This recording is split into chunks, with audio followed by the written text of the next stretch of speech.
Alrighty, welcome back everyone. We just gave our predictions for the ACC this upcoming year. I do think it is going to be Miami taking home that trophy, so definitely will be a huge year for that conference and a very weird one. I can almost promise that. But let's get into the schedules for the Power Four and definitely some winners and losers from these schedules, and it'll play a huge part in who wins these conferences, who loses these conferences, who is kind of into the playoff, who isn't. So it's definitely going to be a huge thing in the 12-team playoff, and I think there's going to be a couple of these that are going to be absolute nightmares. But let's get into this. In the SEC, I do have Missouri and Texas as my quote-unquote winners.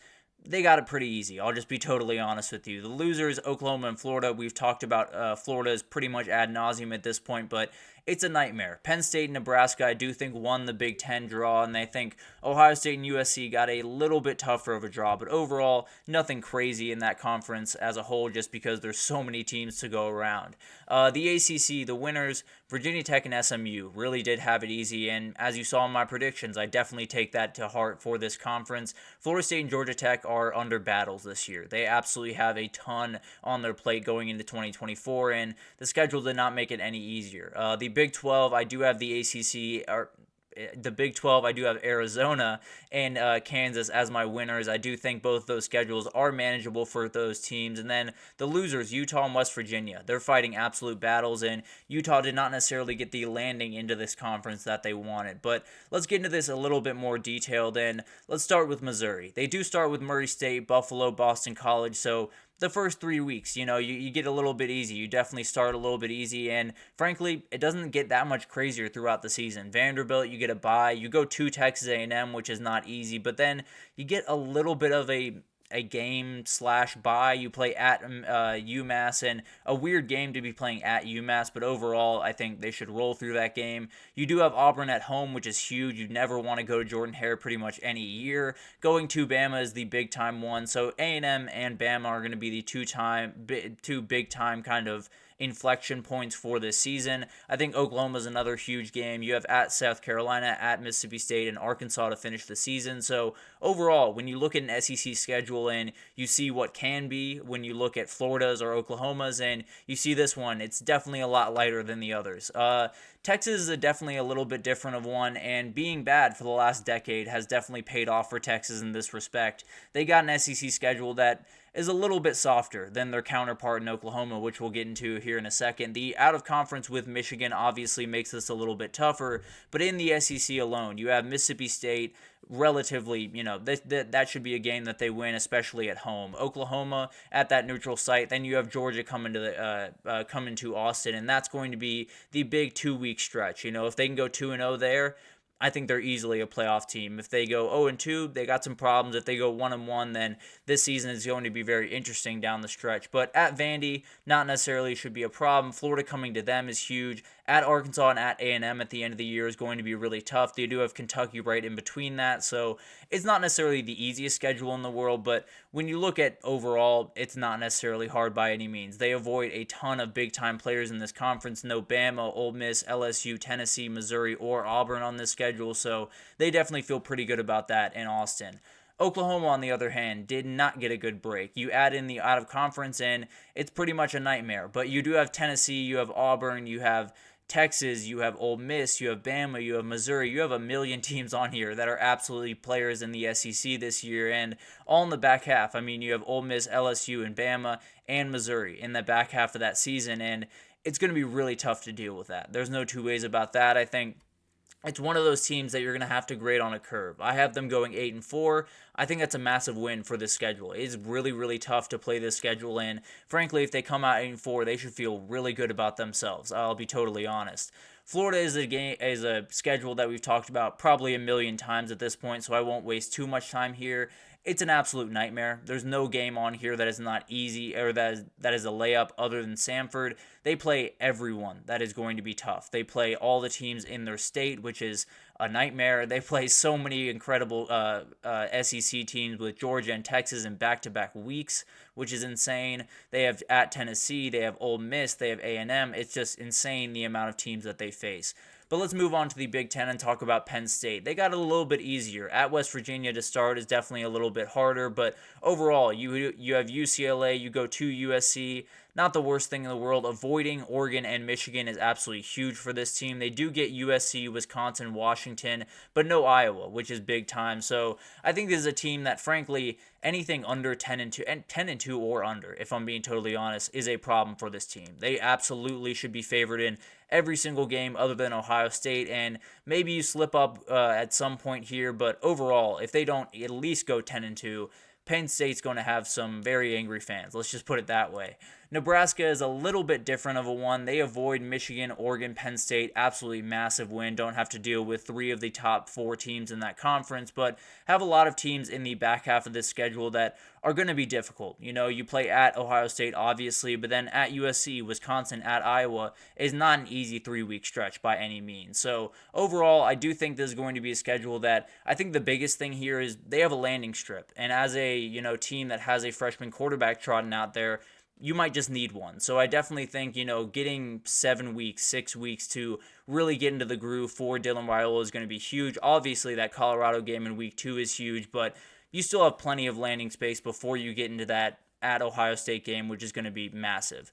Ohio State, on the other hand, definitely got it a little bit tougher. There's no two ways about that. I definitely think this is going to be a really, really tough schedule for them. They play the number 2, they play the 2nd, 3rd, 4th, 6th, and 7th team in odds to win the Big Ten this upcoming year. They are number 1, so they don't necessarily avoid too many people up at the top, and they definitely are going to be up for a number of tough battles, but no one's going to feel sorry for Ohio State. I can promise you that. The out-of-conference is very easy, if we're being totally honest, so I think they'll be more than fine with this, and it could be a team that, regardless of what schedule they face, no one was going to feel bad for them this year.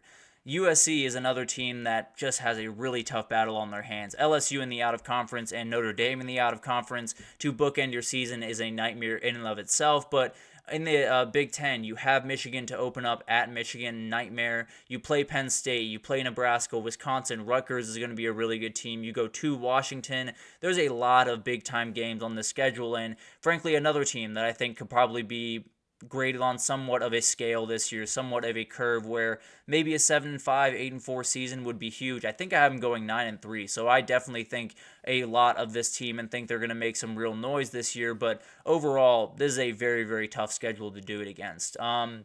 But let's move on to the ACC, and Virginia Tech is the first team I want to talk about. They have it a little bit easier. There's no two ways about that. Virginia Tech does get Miami and Clemson, but avoids Florida State, NC State, Louisville, SMU, and North Carolina. So they avoid a lot of these Tier 2 teams, quote-unquote, in this conference. They do get Vandy and Rutgers in the out-of-conference, so going to be a little bit tougher, but overall, this is a schedule that they should be favored in pretty much every game other than that Miami and Clemson game, and if they're undefeated come that Clemson game, they might just be favored at home against them, so that'll be a really interesting one to watch.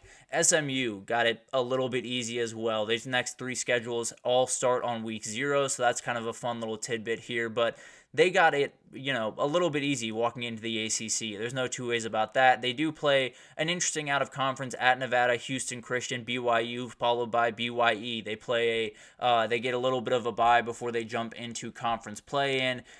Overall, it's not the craziest thing in the world. They do get TCU before conference play, by the way, but overall, it's not necessarily too crazy. Florida State does come to you, which is huge. At Louisville will be tough, but when you avoid Clemson, Miami, NC State, and Virginia Tech, you feel pretty good about your chances. So that's part of the reason I have them going 10-2. I do think they're going to make plenty of noise this year. And then the team that didn't get as nice of a draw is Florida State. I think this is a very, very tough draw for them. Starting with 2 conference games, even if they are Georgia Tech and Boston College, is never going to be easy. There's no two ways about that. They still get Clemson at Miami, at SMU, and a ridiculous out-of-conference with Florida on the schedule as well. So it's going to be really tough. Memphis, that out-of-conference game is a very interesting one to watch. So this is a team that is definitely under a battle, but frankly, no one's going to feel sorry for them either. They are a team that absolutely has their eyes set on a playoff and possibly a national title, so you got to show up every single weekend to do that.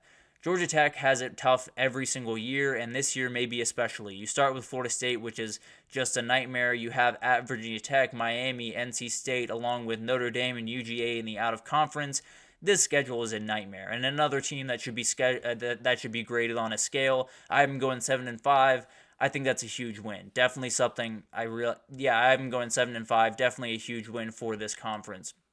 Overall, we'll get into the Big 12 now, and then we'll start with Arizona. I think this is a nice little landing into the Big 12 for Arizona this year.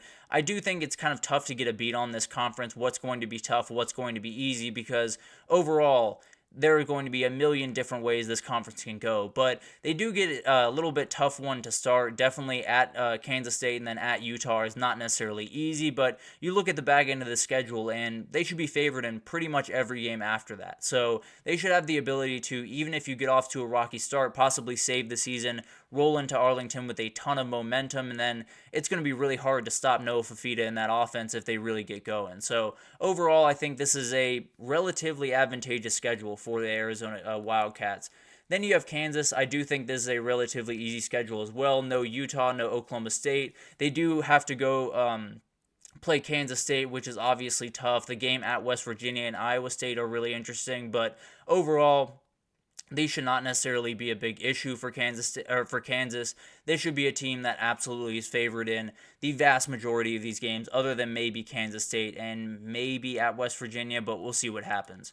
Utah gets not too nice of a landing into this conference. I think when you play someone like Baylor in the middle of your out-of-conference, that's never easy, but then they go at Oklahoma State. They go to Colorado at the end of the year, which can't be easy. Iowa State and then at UCF is not an easy last couple of games there. So I think they're going to be under kind of a battle here. It's not necessarily the craziest thing in the world, this schedule, but overall, when you look at this conference, there's so many teams that are going to be tough that if you travel to Stillwater, you have a tough schedule. And then West Virginia always is going to have it tough. There's no two ways about that. Penn State starting off is really, really tough. But then Kansas, Oklahoma State, Kansas State, Iowa State, Arizona, Texas Tech. They have so many teams on the schedule that are going to be big-time players in this conference. So yet another team that should be graded on a little bit of a scale. I think they'll probably go. I won't give it away, actually, because I'll make those picks tomorrow. But overall, this is going to be a very interesting team and one that it might come to the end of the season. They might not have a great record, but would be a really good team. But overall, this is obviously going to play a huge part in this season. Some people got some more advantageous schedules, and that is going to play into them possibly getting into the playoff and possibly making noise once they're there. But we'll obviously break that down as it unfolds, and definitely a ton of schedules to look forward to. But let's take our final break here, and when we come back, we're going to talk about some Wednesday what-ifs, get into some Week 1 questions that I have, definitely some really interesting ones to unpack, so we'll do that right after this, so stick with us.